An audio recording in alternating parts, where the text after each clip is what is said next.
Sarah's spooky skeleton. As Sarah got ready for school one morning, she looked at her calendar and realized it was October 30th, the day before Halloween. She felt excited until she remembered she hadn't chosen a costume. Walking into the living room, she saw her mom and dad. "Hi, Sarah Bear. How's my favorite girl this morning?" her mother asked. "Not so good, Mom and Dad. Tomorrow's Halloween and I still don't have a costume." "Actually, Sarah, me and your father had a great idea about what you could be. We were looking on the computer and found a cool costume for you. And because it's the night before Halloween, we figured we could go make the costume ourselves when you come home from school. You could be a skeleton." When Sarah got home, she was super excited to start working on her costume. "Hello, Sarah. Let's begin with a quick lesson about what we're about to make. Skeletons are made up of joints and bones," said Sarah's mom. "Bones are the framework of our bodies. Our bodies are made up of many different layers. The strong outer layer contains our nerves and is very dense. The layer underneath that is spongy and filled with air, and the very center is soft, flexible tissue that we call bone marrow. Joints are present where two bones meet. They allow for our free movement. Without joints, we would be stiff as a board.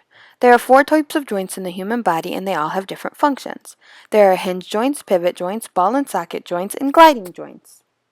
Now let's get started on sewing the skull.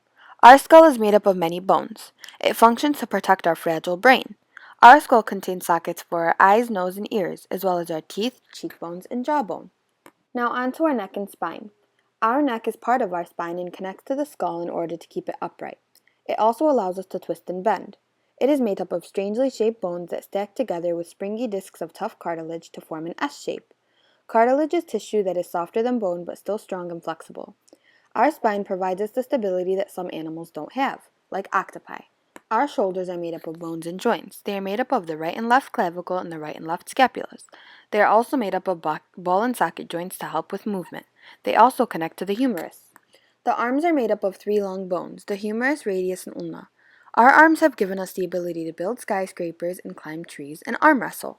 The hand is made up of 27 bones that fall into 3 categories: the carpal bones that make up the wrist, the metacarpal bones that make up the hand, or the phalanges that make up the fingers. The rib cage is made up of 12 rib bones on each side, the sternum in the middle of the chest, and the costal cartilage that connects the ribs to the sternum. Our rib cage protects our heart and lungs from damage. Our pelvis is made up of the hip bones and the sacrum, which rests in the middle of the hip bone. The pelvis connects the spine to our lower limbs and protects the reproductive organs. Now our legs contain around 4 bones: the femur, patella, tibia, and fibula. The femur is the thigh bone, the patella is the kneecap, and the tibia and fibula make up the calf. Our last thing to sew is the feet. Our feet contain tarsal bones, 5 metatarsal bones, and 14 phalanges. The feet bones are structured similarly to the hands, but they're usually much longer and larger. "And it's done. Let's try it on you," Sarah's mother said. "I love it, Mom, and I learned so much." "Thank you," said Sarah. The end.